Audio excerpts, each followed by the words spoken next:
This is Jeremy Maynard, the User Services Librarian for the library, and I'm going to give you a quick rundown on how to use some of the library resources for this class. So the first step is to actually get to the library webpage. You can get here from the HSU homepage, come up here to the right hand corner and click Library, and that's going to take you to the library homepage. We'll go through some of these tabs at the top step by step, and I'll tell you some things about how to best search each one. Okay, so the first tab that's automatically selected is Research Roundup.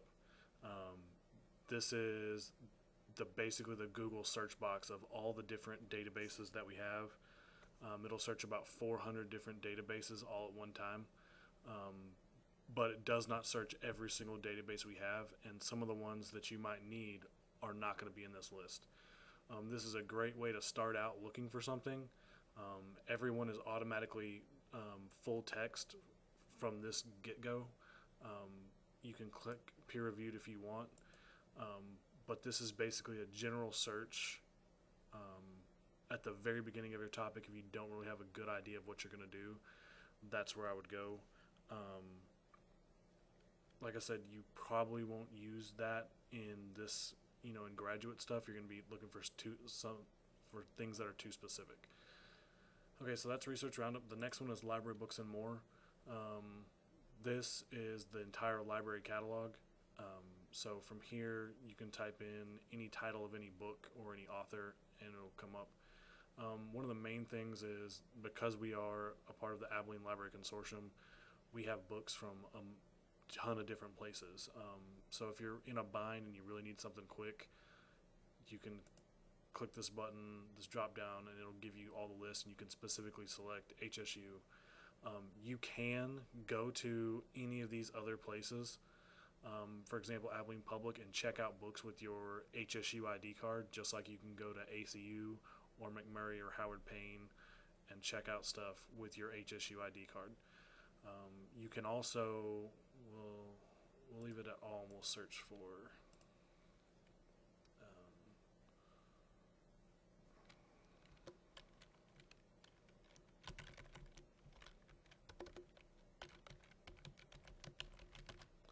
search for Mere Christianity, which is a C.S. Lewis book, but I'll show you quickly how easy it is to come in here. And so even though this first example right here says it's owned by ACU, and it'll tell you that for each one.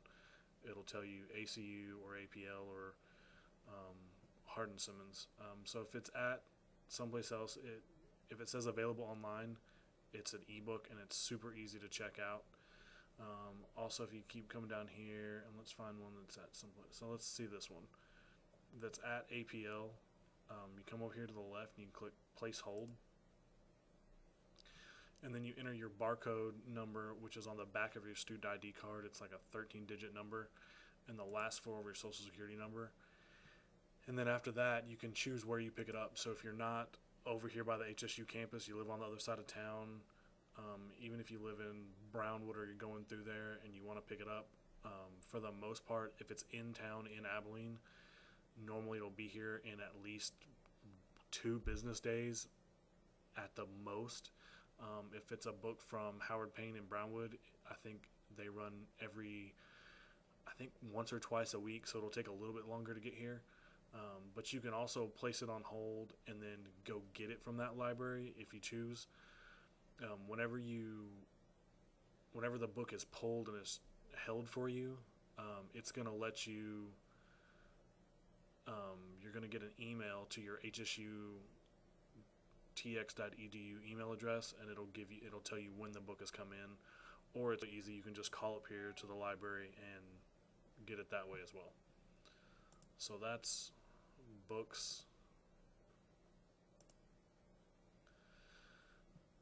So the next thing to do is this database tab. This is going to be where I would tell you guys to live at. From here, you have the alphabetical list and the subject list. So if a professor tells you to go to a specific database, this is where you would go to look. You can click the alphabetical list, and it'll give you the whole gigantic list of all the different databases we subscribe to. Or if you come over here and click subject list, this subject list, and up here at the very top, this subject guides, these will take you to the same place. And this is where I would tell you guys to live at. So right down here, come click fitness and sports science. And so this looks a lot like the main homepage, but there's a couple of key differences. So this research roundup is the fitness research roundup, which is specific to the EBSCO, FSSC databases. So you're not going to get anything accidentally in English or math from here. This is only going to search fitness research roundup. From here, you have to click full text. The main homepage one is automatically selected. This one, you must click full text in order to get anywhere in there. And also, if you want peer reviewed, you can click that as well. Peer reviewed is going to narrow your sources down a lot. Let's just do an example.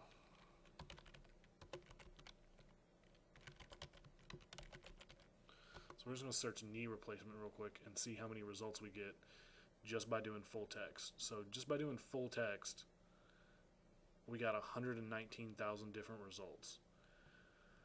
If we come over here, and you can click it from here, or you can go back to the main page and click it as well, but if you come over here and you click scholarly peer-reviewed journals, it's going to update, and that knocked it down to 36,000. So you can see what I mean when I say if you click peer-reviewed, it's going to narrow it down.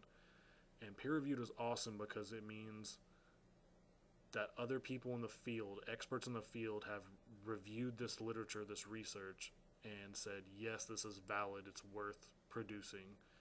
It's not, the researcher didn't cut corners, this is not some made-up study, this is, in their eyes, a real legitimate study. So in terms of how accurate this information is, for the most part, this is the A+ type of information. Not that the just regular full text isn't, but this is the better quality stuff, and so sometimes it's harder to find specific things for you in here. So one of the things I would talk about, in all of these different EBSCO databases look the same, whether you do the research roundup on the main page or this one. They all pretty much look the same as this. So one of the main things to do, a lot of times you'll see the publication date over here on the left that's really early, and a lot of times that's not needed. A lot of times everybody wants everything in the past 5 or 10 years. So we'll come up here and we'll do from 2012, and you can either slide it or you can actually click it and change the date by yourself. So you can either slide it or you can come over here and change it to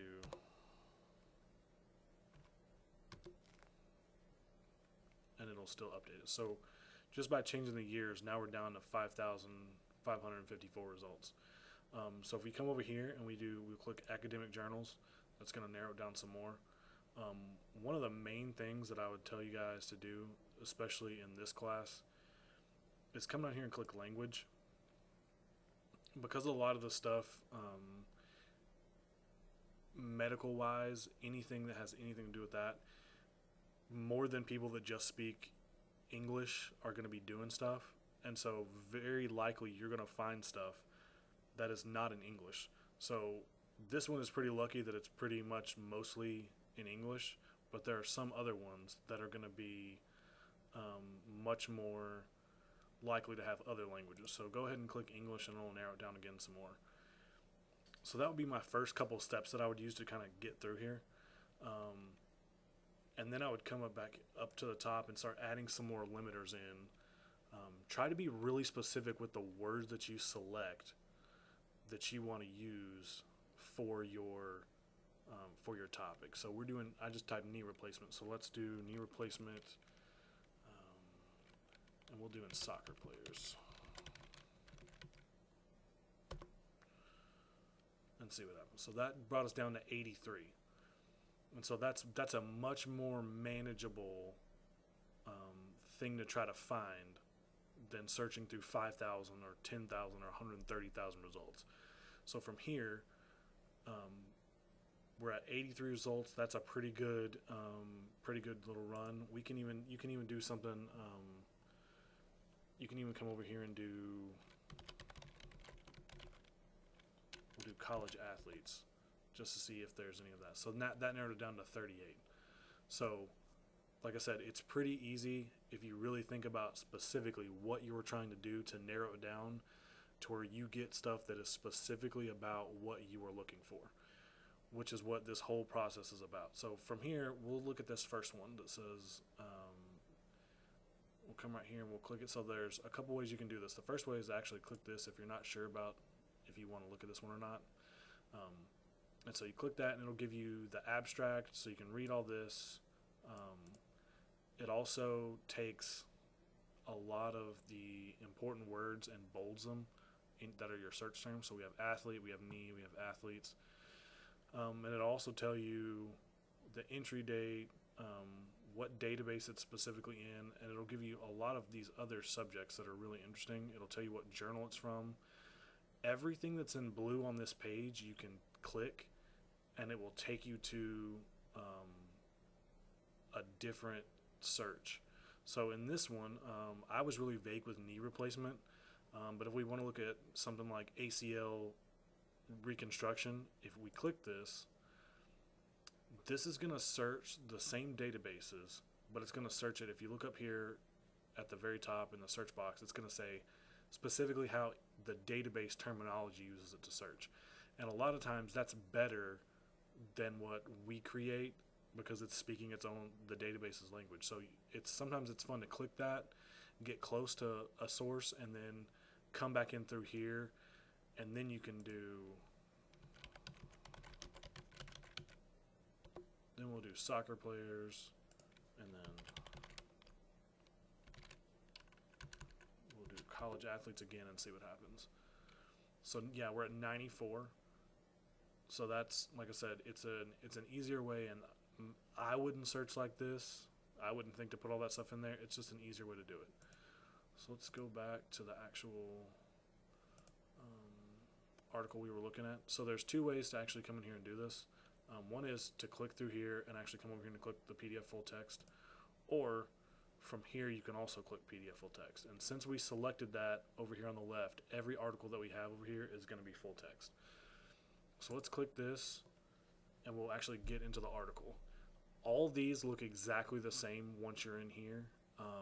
Everything on the right hand side is going to be what you're going to need. You can select to print from here. You can email it to yourself. It's really easy. Another key is over here on the right hand side, you can pick what format you want to use, what citation. That's important. You can click this little gold sheet of paper and it'll show you the citation format. One of the things I would tell you about this is, yes, this is a really good thing to have, but I would always check this with some other, whether it's the actual style manual guide or going to some place like the Purdue Owl website. If you haven't heard of that, we can come over here and we'll show you what Purdue Owl.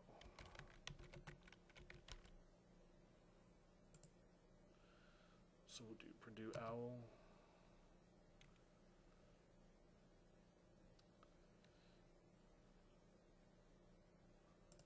And so the Purdue Owl website has all kinds of amazing stuff. If you come over here and you click research and citation, it'll have all the different style manuals and anything you can think of to use. It's a really good guide that'll give you all kinds of reference lists and everything else. So I would say to check whatever is up here with someplace like Purdue Owl or the actual style manual to see if this is 100% correct. Sometimes, there's double spacing instead of single spacing. All kinds of weird things can happen in here. So I would just recommend to check that. You can export, the link to different stuff. I don't know very many people who use that. Here's the Permalink button. So if you want to come back to this specific journal article, here it is. You can copy and paste this somewhere. But one of the main things I would tell you is this little yellow folder right here is one of the most important things that you're ever going to use, in my opinion, in library resources. This is an amazing tool. You can click add to folder, and the little piece of paper will come in there. Let's see, I'll come up here and I'll sign in.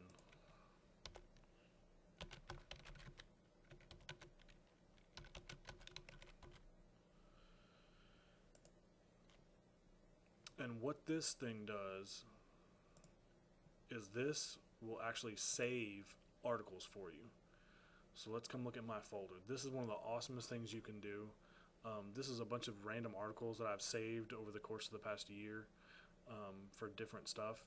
So it actually is really awesome that you can just click it and it'll save it. You can come over here and you can create custom folders for different classes.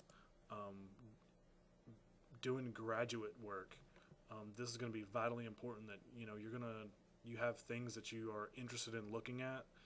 This is a great way to save really good articles, or even just weed out articles, because the cool thing is, if we go back, we'll back up out of here.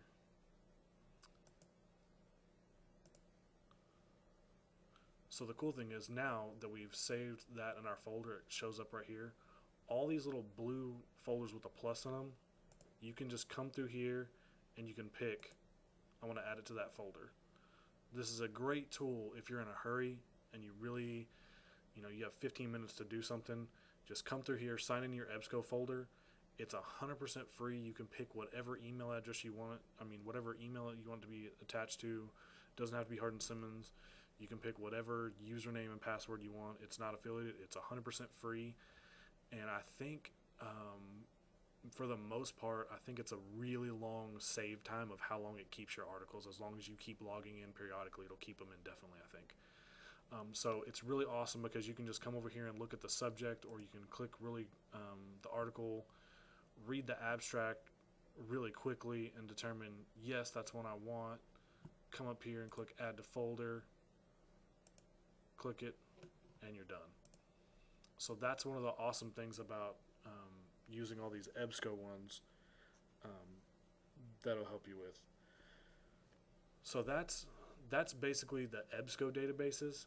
Let's see, we'll sign out of there and we will come back over here. Okay, so that searches a lot of databases, but there's other databases that we have access to that are not searched by this, that are just as good or better than all the EBSCO ones. One of them is this Ovid Sports Medicine right here. This one is a very good database. A lot of times we'll see how fast it takes. Because it searches a bunch of stuff, it kind of takes a long period of time to do. So let's see. So we'll do shoulder motion and see what happens. Like I said, this one, if it ever feels like it's going slow, it is going slow. This is a fairly deep resource, and so sometimes it takes a while for it to actually come up. And so, like I said, that took a little bit. But one of the awesomest things about this, and there's a ton, it sorts by relevance ranking, and it'll give you how many stars that is of how many of your search terms are in this one. So we have a bunch that are 4, and as you go down the list, you're going to find more and more that are not in there. It also gives you other terms, and it tells us we got 9,145 results. You can sort by author, by title, by journal name. There's tons of stuff you can do. You can click only 5 stars or only 4 stars. This works the exact same way. You can click this, and it's going to come up eventually.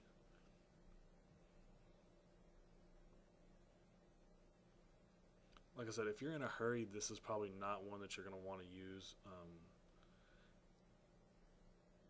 But it has great information, and it's worth doing anything. And so it tells you what journal it's from, what issue, all that good stuff, the abstract, everything you want to know. And like I said, over here on the right side, articles of PDF. You can click this button, and it'll give you the reference.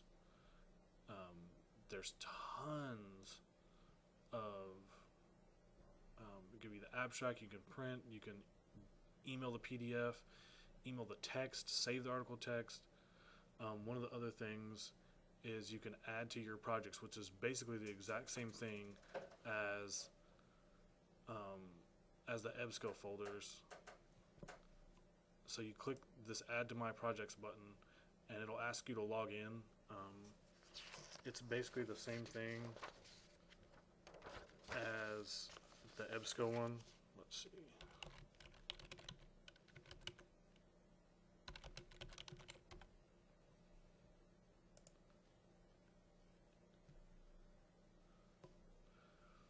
So we'll do that, and then we can pick which project we save it to. So we'll do that one, and we can just do add item.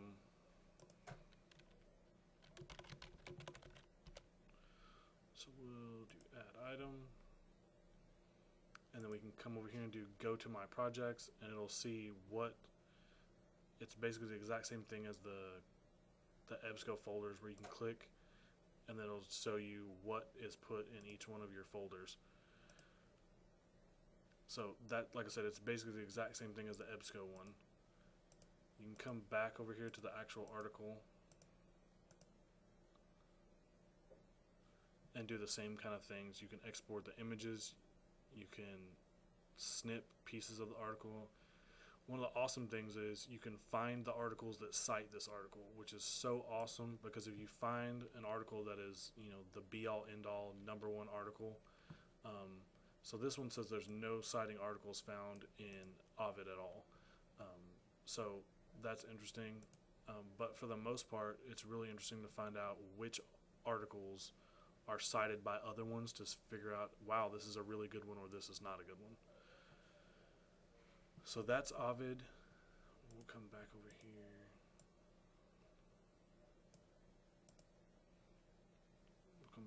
And so there's a whole bunch of other ones that are the same kind of thing.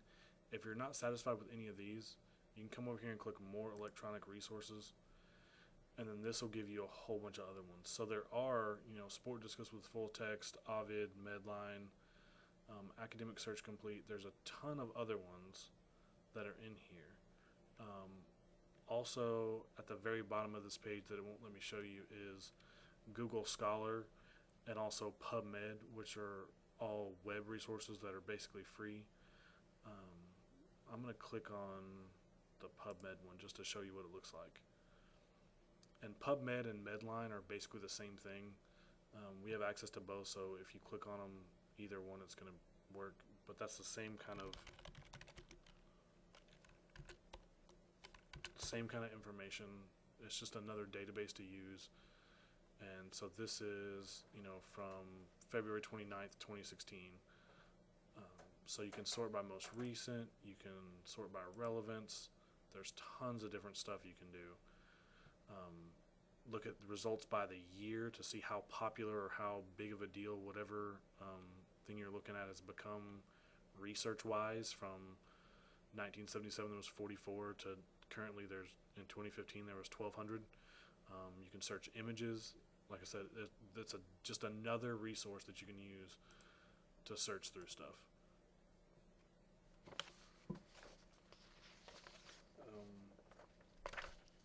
And back to any of the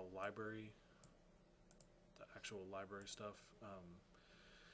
One of the other things is e-journals. This is a really neat feature. If you ever find a journal that is really an awesome journal, you can click full text journals right here, and this is going to come up, and you can specifically look for a specific. So let's do.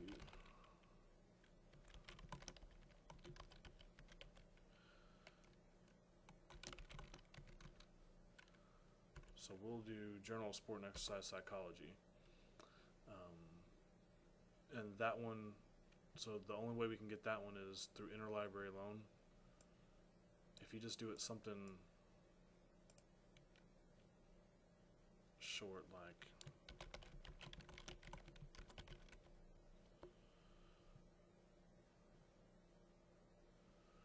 so, for example, this one, we have full text access, and there's all these different places that we have access.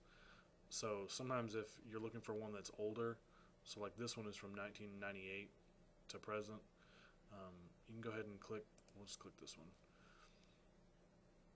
And it's going to take us, this one is actually a website, so it's pretty easy to go, it'll take you away from the HSU stuff, but it's still fairly easy to figure out and get to. So let me find one that's, we'll do this one that's an education source, because this makes it really easy to use. So this one has every issue from 2006 to 2016. So if it's from the 2012 one, you come over and you expand to 2012, and it'll tell you volume 15, and you can click that, and then it shows you all 10 of the articles, and you can search within here, or you can just simply scroll down and look at all the different options that you have available in here. And like I said, after this, it's the same thing. One of the interesting things about some of these, where if they say HTML full text, you can click this, and you can still add it to your EBSCO folder if you're still signed in. That's pretty easy to do.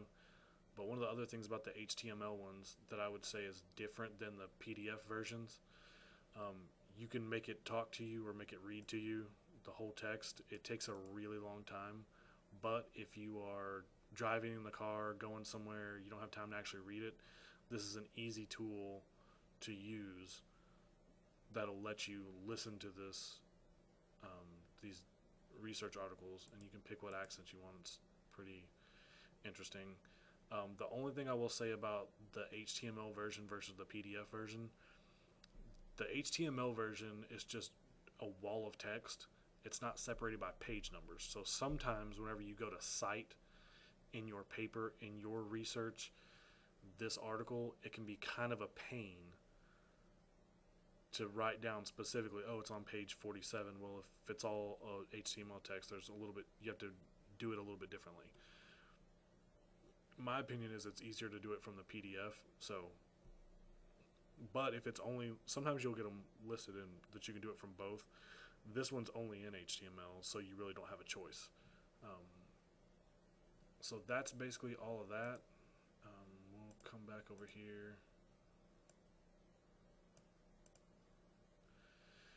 So this is back to the library homepage. One of the awesome things is if you have a question, come over here and click this green Ask a Question little tab right here, and the chat question is going to pop up.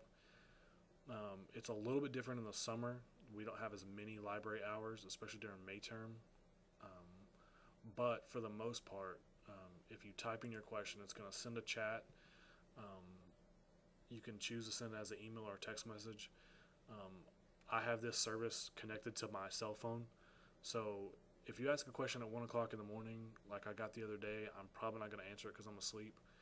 But for the most part, if it's 8 or 9 o'clock and you really need something and I see it come up on my phone, I'm going to do my best to get back to you quickly, because I know that y'all need some research assistance, and I'm more than happy to do that. So that's one way to do it, is to just ask a question right there. You can also come over here, and if you click this Ask a Librarian button, here's a ton of different ways to get into contact with the library. You can email the HSU reference desk, which comes to me too. I get it on my phone, so that works. It'll tell you the hours. You can text to the HSU librarian, which, like I said, comes to my phone. It'll tell you the library hours for May term and stuff will be up there eventually.